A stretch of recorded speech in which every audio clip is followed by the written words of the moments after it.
Senhores, bom dia, tudo bem? No vídeo de hoje, nós vamos falar sobre os 3 principais modelos de arguição em provas orais, seja nos concursos de promotor de justiça, defensor, juiz, delegado, enfim, para os diversos cargos que exigem a prova oral como uma das etapas do certame. Eu gravo esse vídeo porque muitos alunos têm me perguntado como funciona uma prova oral. Muitos não sabem como é uma prova oral. E eu acho que esse vídeo vai ser especialmente importante para você por 2 principais razões. Porque, conhecendo o modelo da prova, você tende a desmistificar a prova oral. Passa a saber que era algo atingível, é algo alcançável. Sabendo maiores detalhes do modelo da prova, isso pode lhe passar mais confiança, mais tranquilidade. Eu sou professor universitário, sou palestrante, e quando eu sou chamado a falar em público, eu peço sempre detalhes, informações sobre o público para o qual eu vou falar, quanto tempo eu tenho para a minha explanação, quem me antecede, quem vai me suceder, se eu vou falar em pé, se eu vou falar sentado, se é um auditório, se é uma sala, quantas pessoas vão assistir. Eu tento sempre colher essas informações, porque eu posso ajustar a minha forma de apresentar a depender disso. Então, eu sempre tento colher essas informações. Trazendo isso para o cenário da prova oral, eu sempre buscava, seja no edital, seja com colegas que fizeram a prova antes de mim, seja vendo editais anteriores daquele concurso que eu estava prestando, eu sempre buscava informações sobre esse modelo da prova oral. Se seria no auditório, se seria numa sala, se eu falaria sentado, se eu falaria em pé, se eu seria examinado perante todos os avaliadores de uma só vez, se eu falaria para um, depois para outro, enfim. São detalhes que me passavam tranquilidade, que me passavam mais confiança. Isso é um primeiro fator de importância desse assunto. E o segundo deles é porque, a depender do modelo, isso pode balizar a sua estratégia de estudo. Saber como funciona a sua arguição, as características da sua banca examinadora, isso vai lhe ajudar a montar a sua estratégia de estudo. Então, por exemplo, eu fui aprovado na prova oral do Ministério Público de São Paulo, promotor de justiça do 93 MPSP, e, mais recentemente, fui aprovado no cargo de juiz de direito daqui do Tribunal de Justiça da Bahia. Também na prova oral. Eram 2 modelos absolutamente distintos. A prova oral de promotor de justiça tinha um modelo, que a gente vai ver qual que é o convencional chamado de banca própria tradicional, e o modelo do TJ Bahia foi o que eu convencionei chamar de modelo Sebrasp. São 2 modelos distintos. A forma de treinar para essa prova foi distinta. A forma de me preparar para cada uma dessas provas foi absolutamente distinta. Então eu gravo esse vídeo porque eu acho que esse assunto é importante para você por 2 principais razões. Primeira delas, desmistificar a prova oral. Isso pode lhe passar mais confiança e mais tranquilidade. E a segunda delas, isso pode ajudar você na sua estratégia de estudo, a depender do modelo que você vai fazer a sua prova oral. Dito isso, então comecemos aqui a falar dos três principais modelos de arguição, que são banca própria tradicional, prova oral em baias e modelo CESP e Sebrasp. São esses os 3 que eu julgo mais importantes modelos de arguição em prova oral. O que é que eu chamo de banca própria tradicional, pessoal? É o modelo que foi aplicado, por exemplo, no Ministério Público de São Paulo, no 93, no concurso de juiz do Tribunal de Justiça de São Paulo, no Ministério Público da Bahia. É o modelo mais tradicional de provas orais. Como é que funciona ele? Ele é o mais solene de todos. A prova oral é, por si só, uma prova solene. Exige traje forense, exige do candidato uma deferência ainda maior pela banca examinadora. Então, a prova oral, em qualquer das suas modalidades, é uma prova solene. Mas nessa banca própria tradicional, há uma solenidade ainda maior. Em geral, ela é realizada em um auditório. Então, já é um espaço mais solene, um auditório do órgão, é um local importante para aquele órgão. Nele, em geral, a banca examinadora, a comissão avaliadora, ela se posiciona em um patamar ligeiramente superior ao do candidato. Então, na prova oral do Ministério Público de São Paulo, eu fui avaliado perante toda a banca examinadora, que estava situada no palanque do auditório, e eu ficava na parte de baixo. Então, há uma ligeira superioridade topográfica ali entre os examinadores e o avaliado, o candidato a ser examinado. Nesse modelo de banca própria tradicional, o candidato ele é avaliado perante toda a banca examinadora. As perguntas são feitas individualmente por examinador. E o candidato responde a cada um deles. Mas as respostas são dirigidas a todos os examinadores, entende isso? Então, na minha prova do Ministério Público de São Paulo, havia ali 5 examinadores. O examinador número 1, começava por processo penal, direitos humanos. Ele me fazia as perguntas e eu respondia as perguntas direcionadas a esse examinador, mas os outros todos presenciavam. Aí, quando ele se dava por satisfeito, terminava a arguição, passava a palavra para o colega e assim sucessivamente até terminar a arguição. Essa prova costuma demorar mais. Os editais prevêem isso, né? Às vezes são 15 minutos por examinador, 10 minutos para cada um, prorrogável por igual tempo, mas não há uma vinculação necessária. Já aconteceu e pode acontecer de o examinador arguir por menos tempo ou por mais tempo do que aquilo. Então, as provas de banca própria tradicional costumam demorar mais. A minha prova de São Paulo, por exemplo, durou cerca de 1 hora e 30 minutos. Também são feitas mais perguntas para os candidatos. Eu fiz até um post no Instagram com as 49 perguntas que me foram feitas no concurso de ingresso para a carreira de promotor de justiça lá do MP de São Paulo. Então, são mais perguntas de estilo variado, com nomenclaturas menos usuais, com teoria doutrinária, com julgados, enfim, são questões práticas que o examinador tenta aquilatar ali do candidato, como é que ele funcionaria como um futuro promotor, como um futuro juiz, como um futuro defensor, exige um raciocínio crítico do candidato. São perguntas de variados tipos. E são feitas muitas perguntas, uma média de 50, a depender do modelo de prova. E, além disso, as perguntas não são as mesmas para os diversos candidatos. O que é que eu quero dizer com isso? A prova de cada candidato é diferente da do outro. Então, na prova de São Paulo, foram 174 candidatos, todos eles tiveram provas distintas. Então, eu me arrisco a dizer que foram formuladas cerca de 5.000 perguntas, era uma média de 50 por candidato, algumas às vezes se repetiam, mas em média eram 5.000 perguntas diferentes ao longo de toda a prova oral.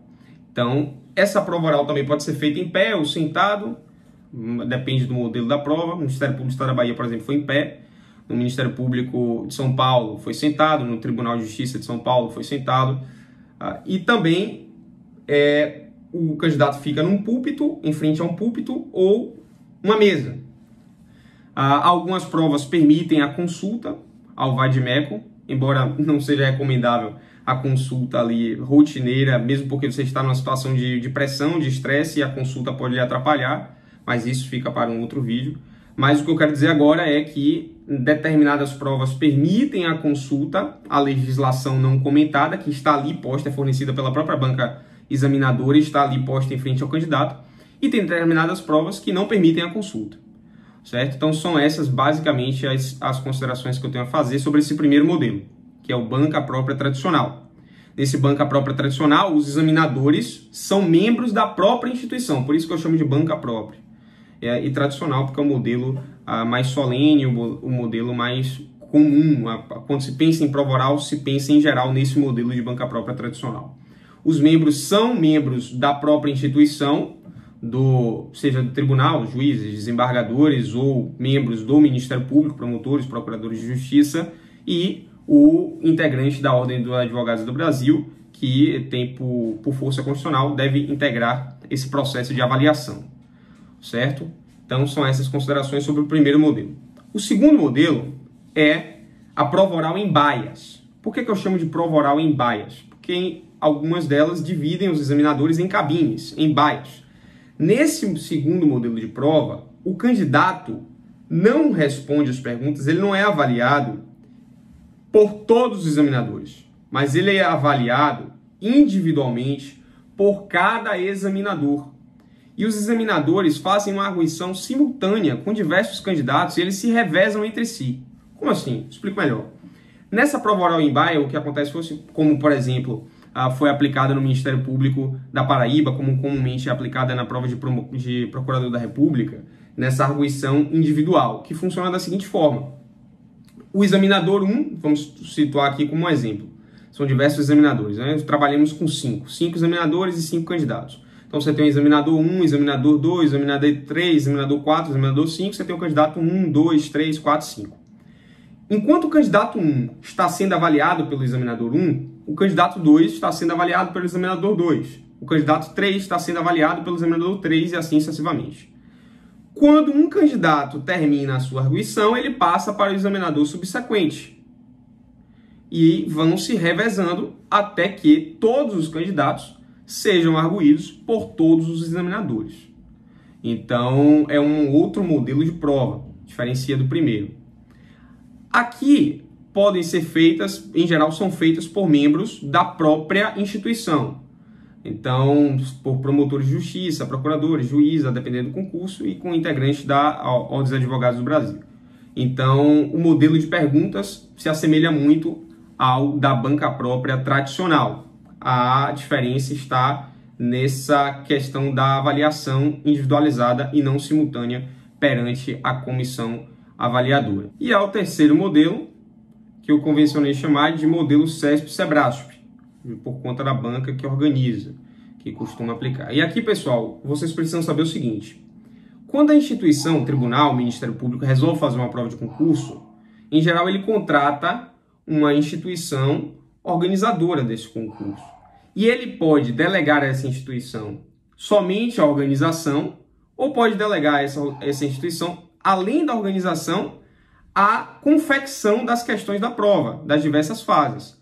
Então, foi o que aconteceu, por exemplo, com o Tribunal de Justiça do Estado da Bahia. O tribunal contratou o CESP-SEBRASP para organizar o concurso, para aplicar as provas, e quem confeccionava as questões da prova eram o CESP-SEBRASP, está bem? É possível que a instituição contrate uma determinada organizadora do concurso somente para aplicar as provas, organizar ali a aplicação das provas, mas quem confecciona as questões é o próprio tribunal, como acontece costumeiramente com o Tribunal de Justiça do Estado de São Paulo. Ele contrata a VUNESP organiza as provas, cuida da aplicação nas salas, o ensalamento, enfim, a organização dos candidatos, inscrição, mas, notadamente na prova oral, quem confecciona as perguntas, quem faz as perguntas são os membros da própria instituição, são os desembargadores. Pois bem, nós estamos aqui nesse terceiro modelo trabalhando com a situação em que a instituição contrata o CESP-SEBRASP não somente para organizar a prova oral, mas também para confeccionar as questões da prova oral. Isso tem se tornado muito comum. Foi o que aconteceu, por exemplo, na prova de delegado da Polícia Federal, o último concurso que houve, como aconteceu no último concurso do Tribunal de Justiça do Pará, do Tribunal de Justiça do Ceará, do Tribunal de Justiça da Bahia, concursos que aconteceram em 2019 e em 2020. A CESP-SEBRASP, então, ela costuma fazer o seguinte: nesses 3 últimos concursos de juiz, TJ Ceará, TJ Pará e TJ Bahia, há 3 questões que são formuladas para o candidato. Então, e há um prazo, um tempo de 15 minutos para respondê-los. Então, aqui tem uma diferença substancial em relação aos outros modelos que eu já comentei. Porque aqui o tempo é fatal. O candidato, é de responsabilidade do candidato a gestão do tempo. Ele tem 15 minutos para responder a essas 3 perguntas. Se ele não responde nesses 15 minutos, estourou o cronômetro, ele já não pode mais responder. Então, se ele deixou uma questão sem responder, por conta da má gestão do tempo, ele certamente será prejudicado em razão disso. Então, o tempo é algo muito sensível nesse terceiro modelo que nós estamos comentando. Além disso, as perguntas mudam de forma substancial, porque elas não são feitas diretamente pelos examinadores. E o teor da pergunta também muda bastante. Então, como que acontece nesse modelo CESP-SEBRASP? Como foi que aconteceu, por exemplo, na minha prova de juiz do TJ da Bahia? O candidato chega, se direciona, a banca examinadora também é um espaço menos solene. Volto a dizer, a prova oral é solene por si só. Mas aqui nesse modelo CESP-SEBRASP, em geral, não são aplicadas em um auditório, em um espaço mais solene. Foi aplicada a prova do juiz da Bahia, assim como o TJ Ceará e o TJ Pará, em salas de aula comuns, como são as salas que se aplica, em que são aplicadas as provas de primeira fase. Então, é um espaço menos solene.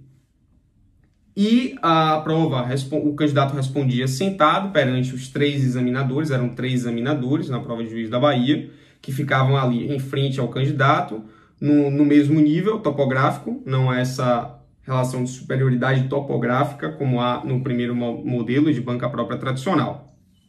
O candidato sentava-se à mesa e à mesa estavam 3 folhas de papel. Cada folha de papel corresponde a uma questão.